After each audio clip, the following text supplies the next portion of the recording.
What are the Minnesota Vikings going to do at quarterback? We know that Kevin O'Connell said that he wants a competition. Kwesi Adofo-Mensah refused to commit to J.J. McCarthy. What does all that mean? And when they do want to bring in competition, what kind of competition are they going to bring in? Is it going to be the farce of Sam Howell or Carson Wentz? Is it going to be somebody serious like Malik Willis? Or are they just going to go scorched earth and try to get a guy to completely replace McCarthy and give up on him? There are a lot of different things to talk about here and a lot of different ways to go about it. We're going to break it all down here on the Real Forno Show. Ladies and gentlemen, welcome to the Real Forno Show, hosted by the one and only Tyler Forness. A to Z Sports sought him out to be their Minnesota Vikings reporter and NFL analyst. And he's a proud contributor over at SKOL North's Purple Daily. Tyler is also the captivating host of The Good, The Bad, and The Hungry on the Voices of Wrestling Podcast Network, and a founding member of Vikings First and SKOL. Welcome, ladies and gentlemen, to another episode of the Real Forno Show. I'm your host, Tyler Forness. With me, as always, in the top corner, producer Dave. And we had a question pop up about potentially trading for a first-round pick next year. I believe, Dave, you said it was from Peter. And yes. So I think this is a really good point, and we'll use the Jordan Addison thing to kind of jump off. We did not get a chance to talk about it on Monday, even though the news happened before we went live. We were not aware of it until Tuesday morning. Jordan Addison was arrested at the Seminole Hard Rock Hotel and Casino in Tampa, Florida, and he was arrested on a charge of trespassing. Now, that charge of trespassing is, well, it's not great, but it is just a misdemeanor. An isolated incident, it's really not that big of a deal, but this isn't an isolated player. This is a player who now has 3 significant legal issues that have happened during the course of his NFL career, and it just compiles and compiles and compiles.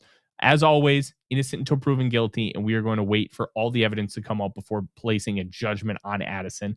But it does make a really cloudy discussion when it comes to him. And before we get to quarterbacks, let's kind of have that discussion because Peter raised an interesting question. What about trading him for a first-round pick next year? I'll say this. When it comes to trading for first-round picks next year, this draft class stinks, 2026. 2027 projects to be really good. Everybody knows that. And because of that, nobody's going to want to trade picks for next year to move up this year, unless there's like one superstar that just falls. Like if Caleb Downs falls to 18, which 1, won't happen. 2, if it does, then maybe you could get somebody to make that deal. But last year, the Falcons determined that James Pierce Jr.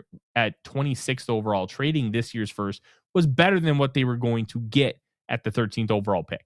And I'm going to be honest, they may have been right. But because of that, and what this class looks like and what 2027 looks like, nobody's going to want to make that deal. Plus, what is the trade value of Jordan Addison? And that is something that is very difficult to discuss for multiple reasons. Because not only is it tough because Jordan Addison has these pending legal issues, he's had 2 already pass, and then now he has a 3rd one. He's coming off of a down season where he had the 3-game suspension. Then he had the incident in London where he apparently missed like a team practice or something and was suspended for a quarter. And he had a lot of really uncharacteristic drops that really just did him no favors. So trading a guy that's probably at his absolute lowest as far as value does not make a ton of sense. And will you get a first-round pick for him? Probably not. I thought before the year, if you were to make a move, maybe you could get a 1st and a 3rd. But the way things sit right now, Addison maybe fetches you a 2nd-round pick. And if that's the case, it's not worth the move. Not worth it in the slightest for what you're giving up to what you would get with that 2nd-round pick. It's the Peter Griffin gif of him with the mystery box and a boat. Oh, you can get a boat. Oh, mystery box. It could be anything. It could be a boat. That mystery box could be another Jordan Addison. But it also could be. So I understand the idea and the thoughts behind it are good from Peter, but it's just incredibly unrealistic for the Vikings to trade Addison for like a future first at this point. Now, if what Jordan Addison's legal team said, where he will be completely exonerated, then we can have that conversation. And it's too early to make any kind of declaration about Addison. As things sit, it's a really bad optic for Addison to have another legal issue. But like I said, in this country, it is innocent until proven guilty. Mm-hmm. So we will wait for all the facts to come out and not just the rumors that have been floating around in back channels on social media. We're not going to address those. What we are going to do is look at just the facts. He was arrested at 3:46 a.m. He was booked at, I believe it was 7:33, and then he was released on $500 bond at 2:44, all within the same 12-hour period. Now, Let's Go. Welcome, Keith. Chimes in. Sign him cheap. If you want to sign him to an extension, this might be where you could get him at his absolute cheapest, and you could take advantage of the market. And with what Kwesi Adofo-Mensah is known for, being that stock market trader, it's not the worst idea in the world to give him a 3-year deal. Maybe you can get him for the Devonta Smith contract, which, let's be real, Jordan Addison and Devonta Smith are very, very similar players. 3 years, $75 million, $25 million fully guaranteed. You exercise that 5th-year option, which will be somewhere in the neighborhood of like 15, 16 million. And then all of a sudden, you've got him locked in for 5 years, and that money will total around $90-ish million. And all of a sudden, you feel pretty good about where you're at from a cap perspective. Because remember, I think Jordan Addison's better than Jameson Williams. Jameson Williams got a 3-year, $84 million extension. That's hefty for a guy like Williams, who honestly, I don't necessarily see him as that good, especially as like an overall receiver. He's got speed, but he's not Jordan Addison good, in my opinion. And when you see a guy like that get paid before he really truly breaks out, well, Addison should theoretically get paid more, but you have the down year, you have the legal issues. There are reasons to believe that he won't get paid that kind of money. So it's an interesting discussion point. It's something we're going to have to monitor throughout the offseason, especially because Jalen Nailor is a free agent. And there's already discussions forming about paying Nailor and dumping Addison. Well, to me, from an on-field perspective, it's incredibly stupid. Addison is significantly better than Jalen Nailor. That's not a slight to Nailor. He's a very good football player. But where this gets complicated is what we've just talked about, the off-the-field issues. The Vikings, I think Kwesi Adofo-Mensah said it, where it's like, hey, he's a great person like 99% of the time. But what's that 1% get you? That's where things get complicated. That's where things get messy. And as things continue to develop throughout the course of the year, I believe his arraignment date, where he has to be back in court, is February 3rd. And at that point, he will plead guilty or not guilty, no contest, or have a plea agreement done. So those things will happen in time. And then NFL will take their action if they choose. My guess is if he gets anything, he'll probably have to pay a fine. I can't imagine a misdemeanor trespassing charge would result in a suspension. The only reason why it might result in a suspension is because he has the DUI charge. But to my knowledge and how the NFL suspends, they are completely separate tiers of incidents, and therefore they would be completely separate. So you would not be able to say, hey, you had a DUI arrest, therefore you are going to get suspended for this minor charge. I don't think that's how the NFL operates. But and it might be an alcohol-related incident. To my knowledge, they're not linked. DUI is obviously alcohol-related, but as far as the personal conduct policy is concerned, I don't believe the two incidents are intertwined as far as how they would punish. Now, I do point this out. If I'm wrong, there's a good chance of that, because I am not 100% ingrained in the personal conduct policy. But to my knowledge, I would be shocked if he got suspended with how my knowledge of the personal conduct policy works. So we'll kind of see how things go. Everything is ever evolving. There are things about this that we just may not know. There have been some very interesting things being said behind the scenes as far as what happened, what's going on, but nothing is for certain right now. So until we get more concrete information, we'll leave it at that. But it's very interesting to see. It's going to be very interesting to continue discussing the future and how you move forward. So, yeah, T-Bass, unless I see an actual report about that blackjack dealer, I'm not going to talk about it. We're not going to deal with the rumors. We're going to wait for facts. We're going to wait for court documents. And until I see those, we're going to leave it at that. So we are here tonight to talk about the quarterback position. And a lot of people have talked about it already, and for good reason. The Vikings are going to have to add a quarterback. J.J. McCarthy is not a franchise quarterback right now. And that does not mean he won't ever become a franchise quarterback.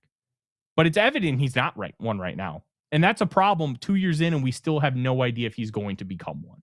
We see a path forward to him becoming one. We see he has the talent to become one. But almost every quarterback that's ever been taken in the first round has had the talent to become a franchise quarterback. But there are other reasons why that player never was able to get there. And for McCarthy, it's two things. One, he does not play consistently. And two, he's not available. He has missed 25 of 35 potential regular and postseason games due to injury. Now, you can have the discussion where, hey, McCarthy had the long-term repair in the meniscus. Yeah, that's a smart move. You don't want to clip it unless you absolutely have to. Just get the full repair, because if that dude's arthritic or knee turned arthritic at 30, we'd be absolutely livid about the fact that you just clipped the meniscus instead of just having a full repair. But it also set him back quite a bit.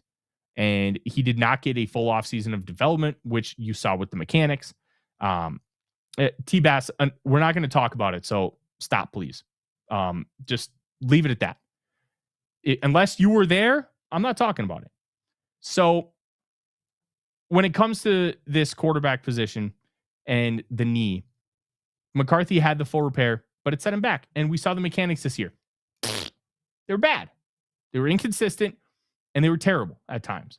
And when you have that and you have the lack of development, that is a very frustrating aspect to seeing your quarterback succeed on the field.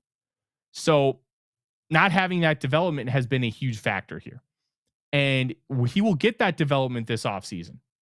January, February, and March, when you are a non-playoff team, that is when you do your major development portion. That is when you really drill those mechanics. That is when you fix those things. Once you get into April, now you're in the building. Now you're doing weightlifting stuff. Now you're doing meetings. Now you're doing install for offense and defense. You are not doing a lot of those mechanical things. You'll do some of them in mini camp. You will do some of them in training camp. But for the most part, you're focusing on moving forward with how you're going to prepare for the season, how you're going to handle the offense. Those are the things you're going to do. And McCarthy needs to figure out those mechanical things, because there are times where he flashes brilliant mechanics, where he keeps everybody talks about the leg whip, and the leg whip is a symptom of the problem. It's not the entire problem. So when you have that leg out of control, the ball can tend to sail and it can tend to spray.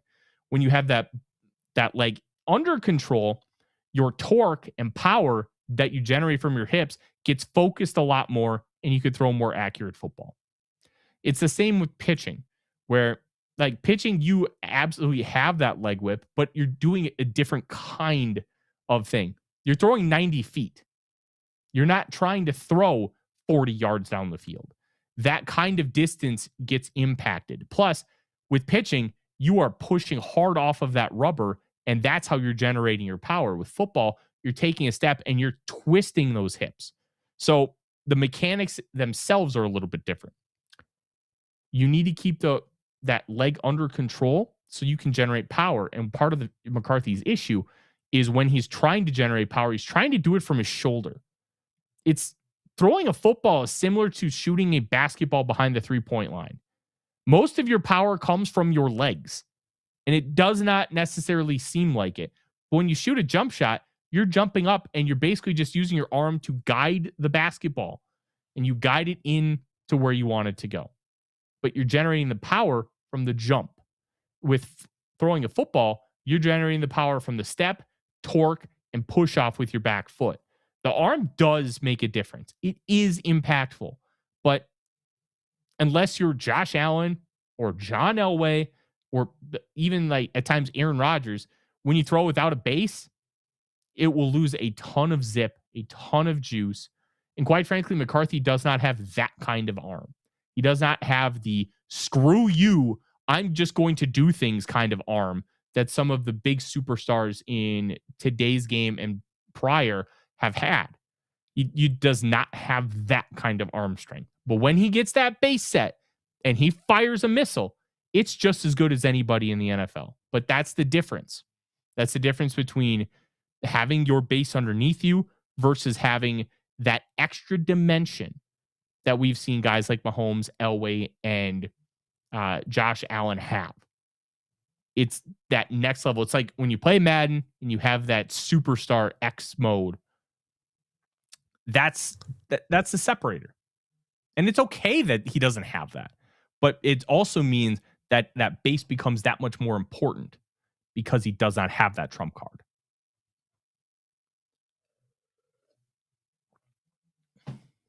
Were you going to say something, Dave? No, I had to sneeze. Yeah.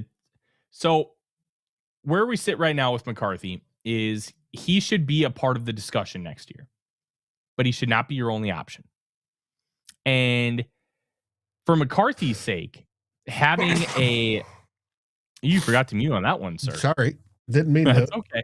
Hey, I've done it before too. And we're live. So happy fun time. So there should be somebody else competing. How should the Vikings go about it?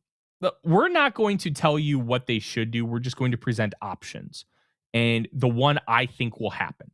The one I think will happen is probably not going to make a lot of people happy, but that is okay. I'm okay with that. So let's talk first about free agent options, okay?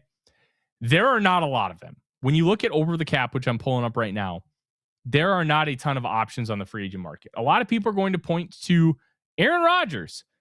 Signing Aaron Rodgers in the year of our Lord 2026 is a terrible decision.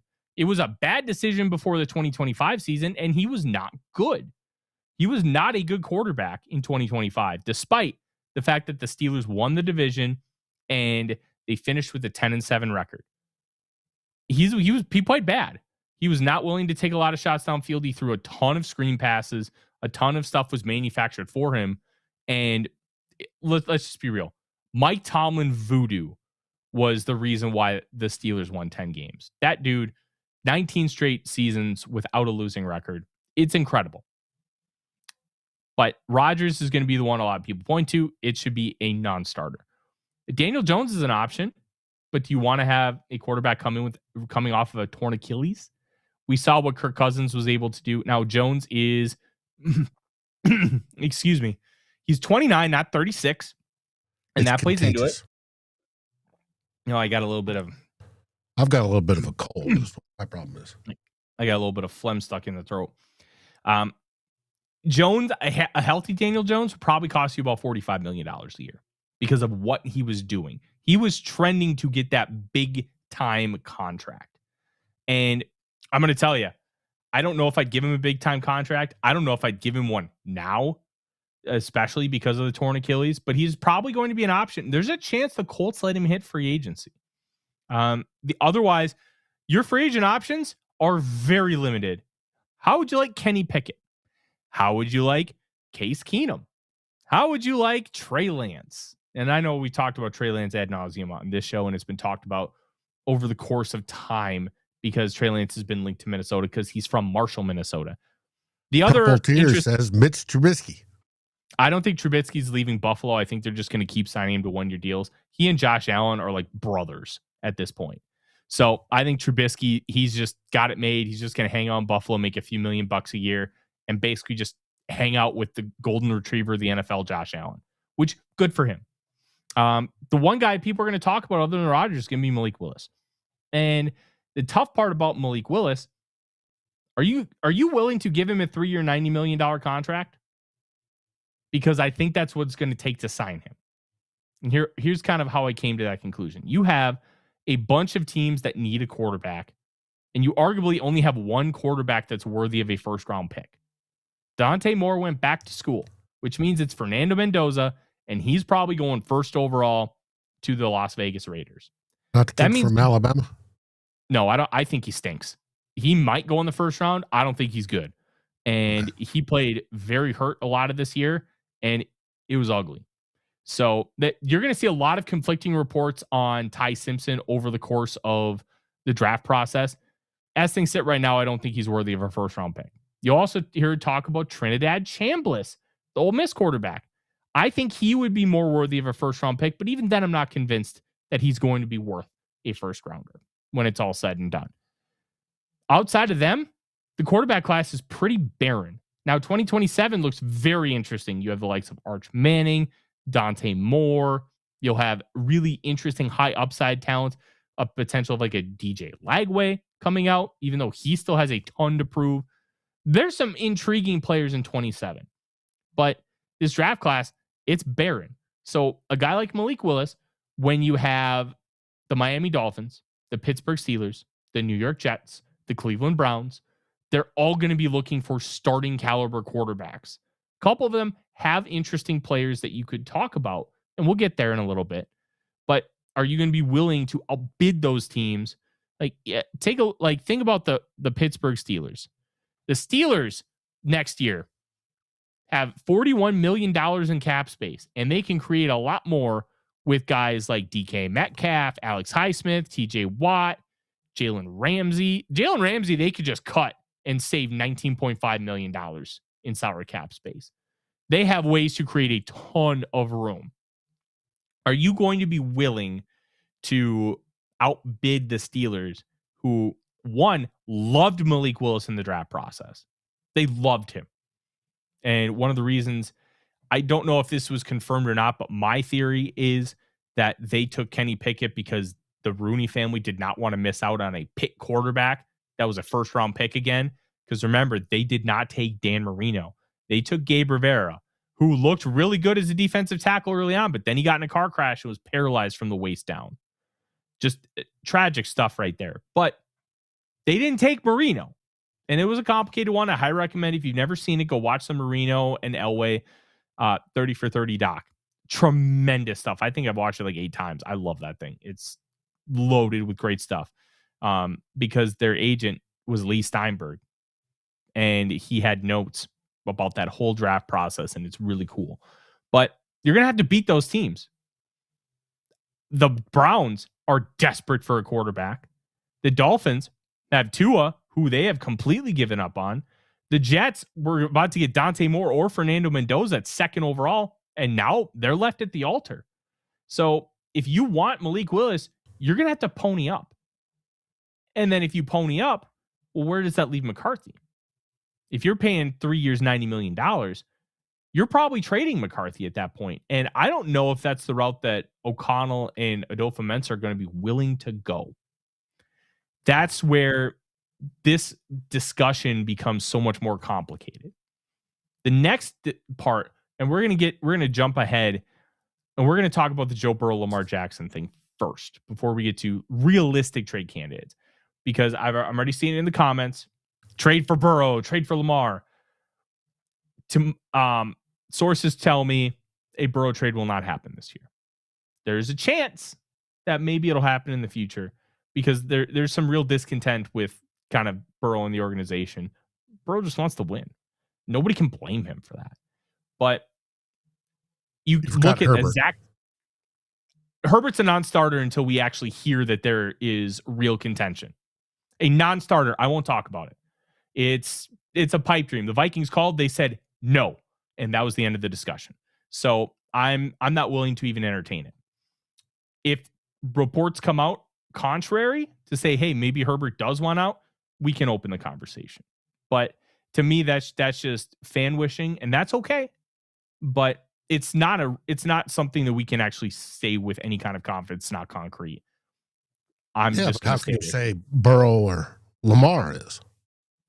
I'll get there. The Burrow thing, we had comments that basically, like, Burrow is not happy with how things are going in Cincinnati.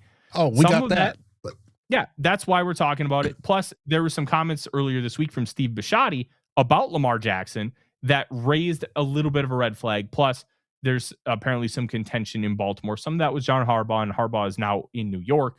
But the Burrow thing, Zach Taylor surviving is because Burrow got hurt, and there were a bevy of injuries everywhere. I think they're going to run it back, and if it goes poorly, then Burrow might be on the market. But until then, it's probably not going to happen. Now, Lamar carries a cap hit of $74 million. As I pull him up on Over the Cap, it's very interesting because he has 2 years left on his deal. $74.5 million is his cap hit this year, with $29 million in guaranteed salary. If the Ravens trade him, they would save $17 million and they'd take a $57.5 million dead cap hit. Pretty unlikely that he gets moved. But Steve Bisciotti said, I want to have him signed before free agency. Now, you can take that a multitude of ways. It can mean I just want to have a cap hit that isn't $74.5 million, which is astronomically high. It could also mean that, hey, if we don't come to a terms on a contract, we're going to move on. I don't think that's the case to where the Ravens would actually move on from Lamar Jackson, with historically how they've gone about building their team, how they've gone about handling their player assets in the building. That's not a Baltimore Ravens kind of move. But the talk explicitly stating, I want to get him signed to a new contract before free agency, says that, hey, maybe if they don't come to a deal, that he could potentially be on the market. I'm not convinced of that, but those elements, I think, those two are just pipe dreams, which is fine. I think it's good to have dreams. I don't think it's realistic at all. And you know what? That's okay. It's okay for it to just be a little bit of a pipe dream. It just is what it is. I don't think Lamar or Burrow is happening. It would rule, but to me, it's not going to happen. Now, there are some other interesting trade candidates, and I want to start with one that's been linked to the Vikings a lot, and his name is Mac Jones. Mac Jones, in 2026, will have a cap hit of around $2.2 million. Now, he signed a 2-year deal worth $7 million with the San Francisco 49ers, and he was, I believe, 5-3 as a starter this year with Brock Purdy dealing with the toe injury. For me, like, Mac Jones, that's a good contract, but what are you willing to pay to get Mac Jones? The Niners know what they have. There were rumors going into that 21 draft that they trade up to 3 to get Mac Jones, which in real time, and even looking back, was absurd. The idea of getting Trey Lance made a ton of sense. It didn't work. Shit happens. My big thing here with Mac Jones is, are you willing to give up pick 49 to get him? Because I'm going to be real, with the quarterback market the way it is, you may have to give up pick 49. And if you're doing that, that is a signal that, McCarthy, you're done. So you'd have to be okay with that. Now, if you're giving up a day 3 pick, I don't think that's a signal to McCarthy at all that's saying, hey, you're done. I don't think that it would take a day 3 pick. I think you're paying a day 2 pick plus more if the pick is low enough, because it is a very inexpensive contract for the Niners, and they know that teams will pay because they're going to need a quarterback. And Mac Jones has shown enough compared to some of the other retread options in the league where they might be willing to give him a chance because, hey, maybe this is the next Baker Mayfield or Sam Darnold. I'm not convinced of that, but I'm just talking how I believe the league will perceive it. And if you have 3 teams trying to trade for Mac Jones, that price goes up. And that's the one thing with the trade market. Guys will go for less than they're worth because the market's not there. Guys will go for more than they're worth because the market's bonkers. That matters so much more than just what the player's talent is. And that's where this could get out of hand and really expensive for the Vikings. Shaq says in the comments, 5th rounder, no deal. I don't think the Niners would take it. If the only offer they had was a fifth, they'd say, "No, we'll just keep him." A fifth's not worth having this kind of backup quarterback on our roster. It will take something significant to get him out of San Francisco. And to me, that's a problem. That's a problem for the Vikings wanting to acquire Mac Jones. That's a problem for other teams who want to acquire Mac Jones. If you give him a second, you're basically saying, I'm giving you the keys to my car. Let's see if you can drive it for a year, and then we'll talk about an extension in the offseason. I don't think Mac Jones is a true franchise quarterback. I don't want the Vikings to trade for him. And to me, it's just a non-starter for me. Cody says in the comments, Zach Wilson, reroll. Zach Wilson's a non-starter for me too. That dude's had opportunities to show that he's grown, and he's not. So for me, I'm completely out on Wilson. I'm out on Mac Jones for the price. Now, if you get him, if they decide to trade you for a 6th round pick or something, yeah, do it. But to me, it'll be trade cost prohibitive to acquire Jones because that contract is really enticing. Whoever trades for him, it's like $2.2 million. Like, that's nothing. That's absolutely nothing. It's going to be interesting, but you're right. There's a shortage on the market, so whoever goes is going to be expensive. And it's whether we're improving over J.J. McCarthy or not. I was talking with Kevin Smith from Fans First Sports Network today, and he's frustrated over how the Steelers finished up. And I said, hey, you're finished up mediocre, just like we have. Best of the worst or worst of the best for years. And he goes, yeah, because you got to find that franchise QB1. And I'm like, yep. Now, hopefully McCarthy turns into that, but he hasn't demonstrated that so far. He's flashed. Yeah. But if you can't rely on McCarthy, you can't make him your unquestioned guy. And right now, you can't rely on McCarthy. Will that change? I hope possibly. So. But injuries or luck have a lot of bit of luck involved with them. And we've talked about it. Yeah, you but also create your own luck. Oh yeah, and they sure do come in bunches with JJ. He is at fault for his injuries just as much as he's not at fault, and that's a problem. He is putting himself in harm's way to get injured, whereas some of those injuries, he also just has bad luck. He's got to eliminate the stuff where he puts himself at risk, and that's a huge problem. So, there's a question in the chat about TJ Hawkinson, and we talked about Hawkinson a little bit on Monday. Dane Brugler had TJ Hawkinson in the first round of his mock draft today, going to the Minnesota Vikings. I don't love that idea. I understand that idea, but to me, if you are cutting a guy just to replace him with a first round pick, I think it's bad business practice. I also think TJ Hawkinson going to the Vikings. He's already on the Vikings. No, sorry, I must have misspoke. Hawkinson getting cut, and the Vikings drafted Kenyon Sadiq of Oregon. Mm-hmm. Yeah, I think that's a bad business practice, especially because I still think Hawkinson is very good. It's fair to be upset about his lack of production, but the context of that lack of production, I think, is more important and not talked about enough because he was asked to do different things this year because of necessity, not because he's bad at football now. And if you want to take Sadiq, sure. But I think cutting Hawkinson just to take him, I think would be a bad strategy. Just take the best player available. Take the best talents. Take good football players and figure the rest out. And with the Vikings' luck, if they cut TJ Hawkinson, when the draft rolls around, Sadiq will go 17. Yeah, probably. But they also have Sam Laporta in Detroit. That's going to be interesting because are they going to be willing to sign Laporta to an extension? Because remember, they weren't willing to sign Hawkinson to one. That's going to be an interesting one to watch for the Lions because he's entering year 4 now. He was a second round pick, so it's his final year of his rookie deal. Anthony, thank you for the super chat. It says trade for Winston. He won't cost much and is a veteran with starting ability.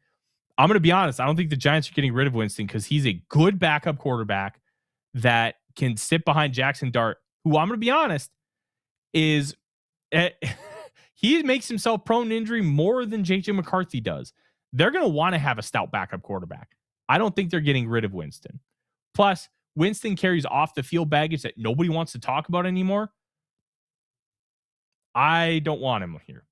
So even if I thought it was realistic, I don't personally want it. But I do think the Giants will keep him because it's a 2-year, $8 million deal that he's on, and he's cheap. And he's probably going to play because Jackson Dart played 12 games, maybe 13, and he was evaluated for concussion 5 or 6 times. Yeah. Talk about somebody who's playing to get injured. Yeah. Cody, I asks, how do we figure out this over the cap stuff? I highly recommend you go watch Monday's show. We talked all about it. And I've got an article on A2ZSports.com right now, kind of breaking down how much you can save from each different option for the Vikings. So let's talk about some trade candidates. And this is where things are going to get really interesting because none of these trade candidates are very intriguing. One is, and you're all going to hate me for it, so that's fine. Let's talk about some trade candidates. Tua Tagovailoa with the Miami Dolphins. They're done with him. They are completely done with Tua. Tua wants a fresh start. The Dolphins want a fresh start. And if you trade for him, he's going to have a $40 million cap hit this year, which you'd probably have to negotiate with him to knock it down. But I'm going to be real. I don't necessarily think Tua is that good of a quarterback. Well, that would obviously mean B-Flow has moved on. Well, I think that Tua coming here, if B-Flow is the DC, I think they could work it out because Flores would not be directly in charge of Tua. But yeah, it probably would be a non-starter. But Tua, $40 million cap hit, I'm out on that. Peter does mention just sign Kurt. Yeah, Kirk Cousins is an interesting option. He has to be cut first, but the way they restructured that contract, I think he will be cut. And how they restructured it was to give them a little more cap flexibility in year one because they'll probably post June 1st him. The post June 1st designation to spread the cap hit out. So that's going to be one to monitor. Kirk's probably going to have a bigger market than just come back to Minnesota because of what this quarterback situation is. Second one, Arizona Cardinals, Kyler Murray. Cardinals might be done with him. Depends on who gets hired as the head coach. Monty Ossenfort is going to stay as the general manager. But if you acquire him, he's going to have a $42.54 million cap hit on acquisition with base salary. And I believe he's got a $25 million roster bonus. I don't know if I love Kyler Murray. Kyler Murray is arguably the best high school football player of all time. But this is the NFL. It's hard for him to see throwing windows. Kevin O'Connell loves to throw over the middle of the field. He's got a lot of talent, but he's just like 3-4 inches too short. And he's been hurt a lot. 3 or 4. How about 6? Well, no, he's like 5'9.5", 5'10". If he was 6'1", I don't think we have this discussion about his height at all. Or if he was 6'6", yeah. No, without a doubt. Yeah, he's just a little bit too short. So, and plus, what are you going to be willing to pay for him? Are you going to be willing to give up like a second-round pick? Because I don't know what his trade market would be, but I would guess it would be a relatively decent pick. A second-round pick, a third and a fifth-round pick, something of that ilk. I don't think you're getting a first for Kyler Murray, especially with that contract you're inheriting. But that in itself becomes a difficult ask, too. Couple more I like realistic how Daniel options. says, how about tank for Manning? Well, that may happen just with JJ McCarthy starting if he doesn't develop. This Vikings team is too talented to actually tank. They had an atrocious offense that was the worst this century by EPA per play in team history, and they went 9-8. If you have average quarterback play, this team could have won 13 games. Average. We're not even talking good, just average. Average quarterback play, this team could have won 13 games. I can't state it enough that if you just have a capable quarterback, this team is fine. There are still issues. You still got to work some things out. You still have plenty to fix. But those issues aren't nearly as bad if you have a capable quarterback. 60 sacks probably turns into 45. Because remember, of those 60 sacks, quarterbacks were responsible for 30 of them per Pro Football Focus charting. I know charting is different from the grades because the grades are an algorithm based on the charting. And I like a lot of their charting because when you watch the film and you watch like how often the quarterback is responsible for the sacks by walking into it or standing in the pocket for 8 seconds versus the offensive line, hey, I can't have you block for 6 seconds every single snap. I think the number of crediting the quarterbacks with 30 sacks and the offensive line only got credited with 26. Everybody talks, oh, we just need to draft O-line. Draft like 1. This O-line's fine. Just has to stay healthy. And the fact that they weren't healthy and they still played relatively well, I think is a good thing. So if you have average quarterback play, it'll fix a lot. So the third option for a potential trade that feels realistic is Geno Smith. He would carry a $26.5 million cap hit. And of that, I believe $18 million is fully guaranteed. Now, Geno last year signed a deal where his signing bonus was a roster bonus. So after this season, if he's bad, you can cut him for no money. So $26.5 million in cap space for Geno in 2026 isn't really a deterrent per se. Now, is this the route you want to pursue? I think you can easily have doubts. He struggled a lot in Vegas last year. How much of that was on Geno versus how much of it was on the insane dysfunction of that entire offense, which we knew was bad. We got reports that the offensive line was meeting on their own. Players were meeting with GM John Spytek because they weren't getting enough from the assistant coaches, one of whom was the son of Pete Carroll, who apparently, according to reports, was terrible. Did not have players organized, did not have players prepared, and you saw that on Sunday. But Geno Smith is getting older. I believe he's 36 now. He'll be 36 for the season in October. Is he going to be worth the money? I don't know.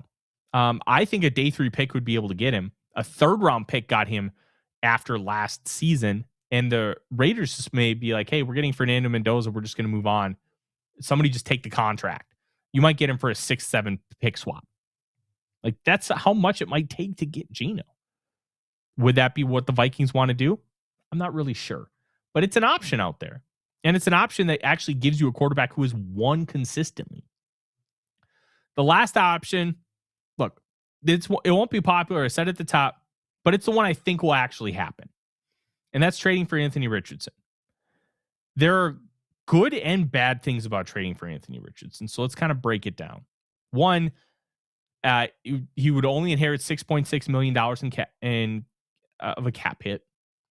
It would probably cost you, but after talking to people, probably pick 97 gets it done. It's a hefty price, but it's not a debilitating one either. You still would have your 1st, 2nd, and 3rd round picks. This would be the Sam Darnold compensatory pick. Richardson provides a very interesting blueprint. If you can get him to play well, he could be the next Josh Allen. He's got that kind of tool set. He's got the ability to make any throw. He might be the best deep ball thrower in football, but unfortunately, that's all he's really been able to do.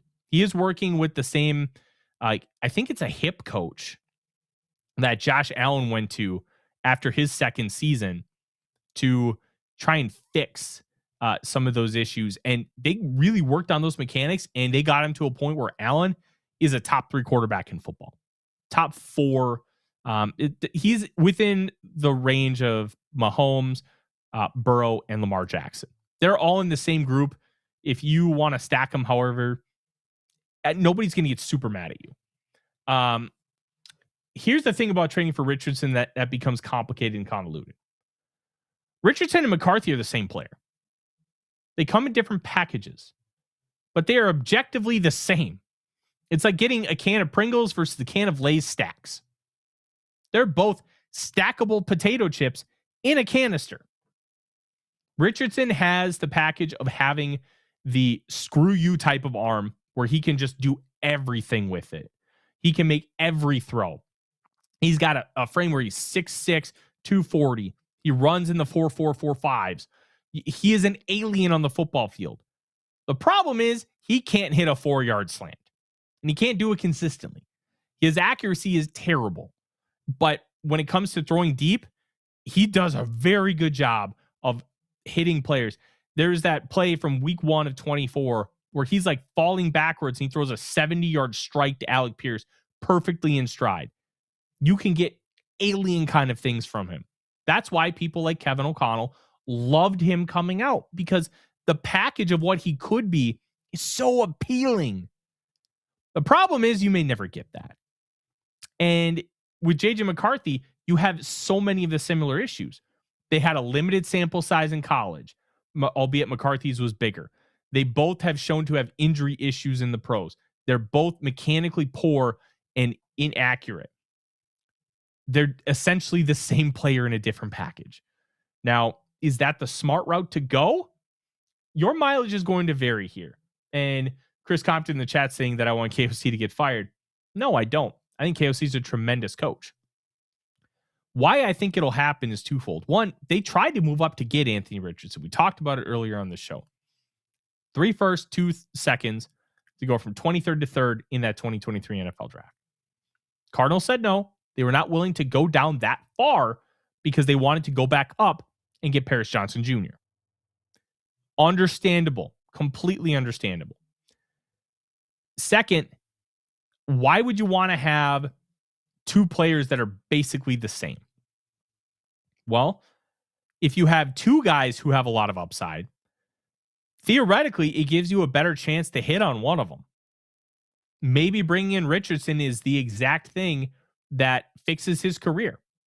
On the flip side, maybe it's the exact thing that gets JJ McCarthy straightened out. I don't know what the full answer is, what the right answer is. Or vice versa. Yeah. I think the Vikings are going to end up trading for Richardson. I've heard some things in the background to kind of point to that as well. They need a quarterback to compete with JJ McCarthy. Richardson provides a low-cost option with an upside that is literally most valuable player. You're looking at a range where he could be the best player in football because of what talent he possesses. If you can harness anything out of him where he's a capable starter, you have an alien that can win you football games just by being talented. That's what Josh Allen is, where, hey, you need a big play, Allen can make it. Can you get Richardson to that same spot? My guess is no. My guess is at this point, Richardson will never reach his full potential. But with how quarterbacks have been kind of discarded, kind of been afterthoughts after struggling earlier in their careers, and we have to remember, Richardson started 14 games in college. He was a 1-year starter at Florida.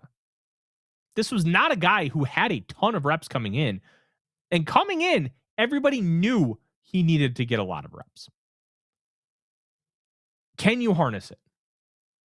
I don't believe anybody will actually be able to get it done. I'm still hopeful. I haven't given up on Richardson.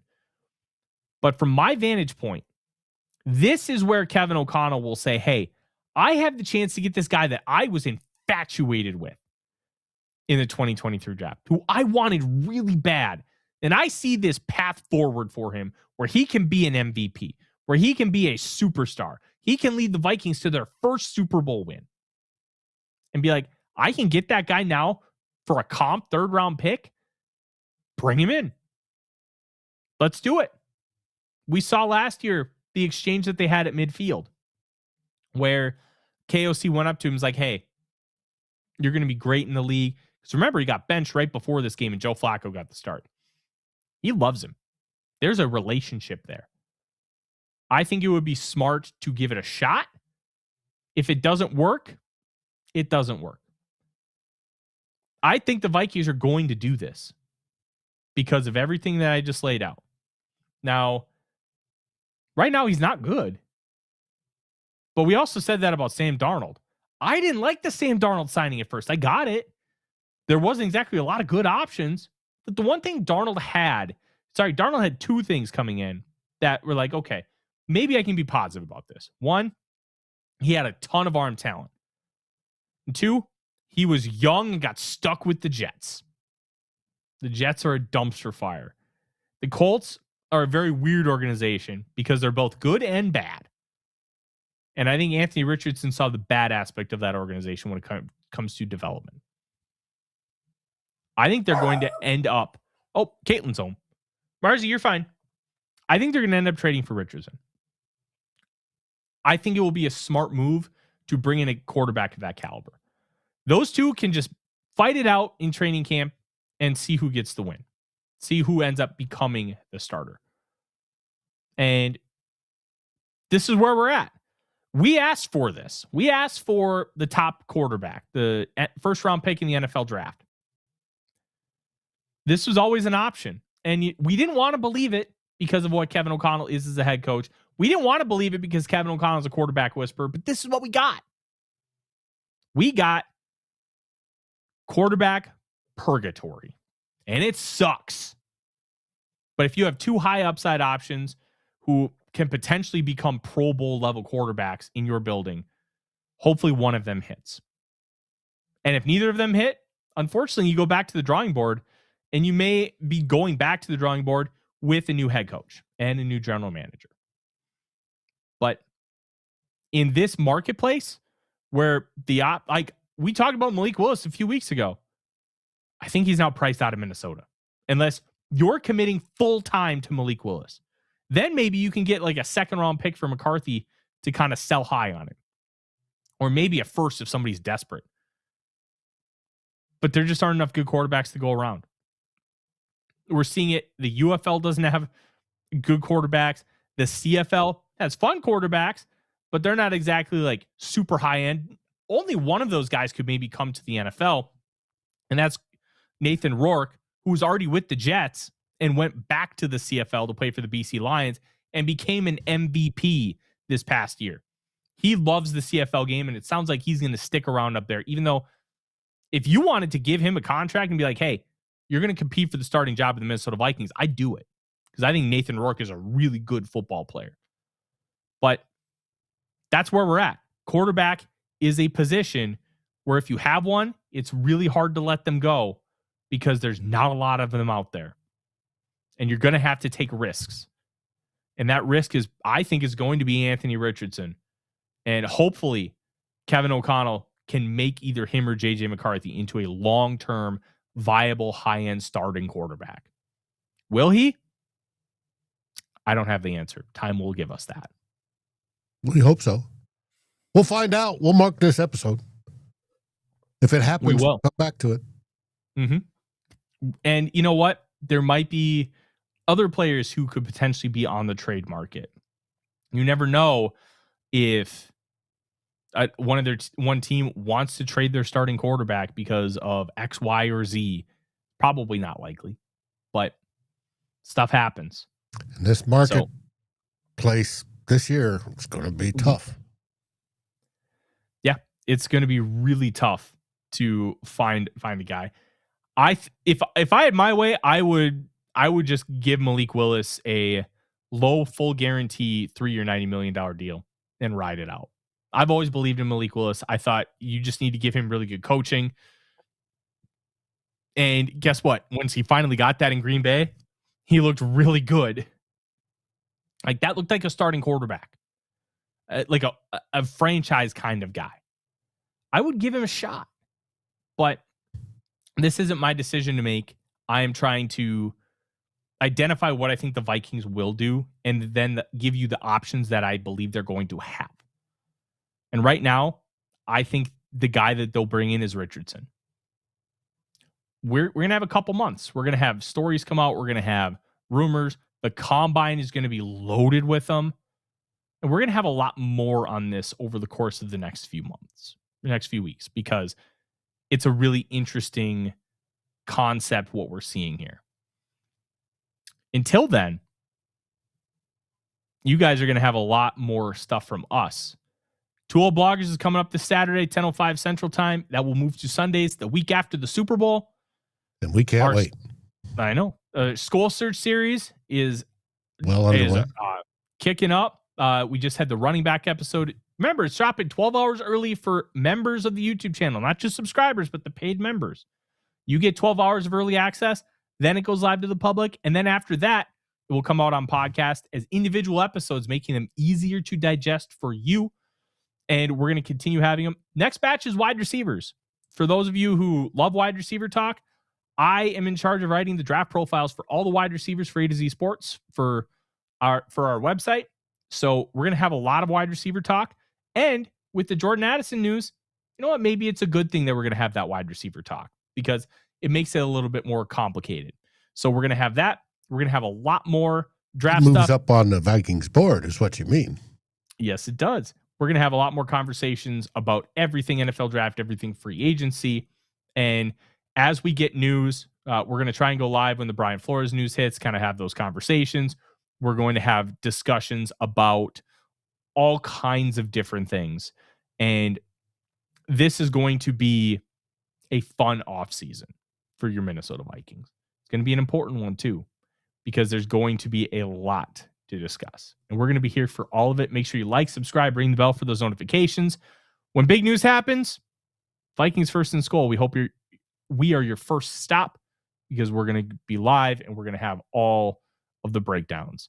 Thank you so much for joining us here on the Real Forno Show. I'm Tyler. He's Dave. SKOL Vikings, everybody. SKOL Vikings. Like, subscribe, and ring the bell to get notifications. It helps us grow this community that we all love, our Minnesota Vikings. And on behalf of Tyler Forness and myself, Dave Stefano, thank you so dearly for watching the Real Forno Show.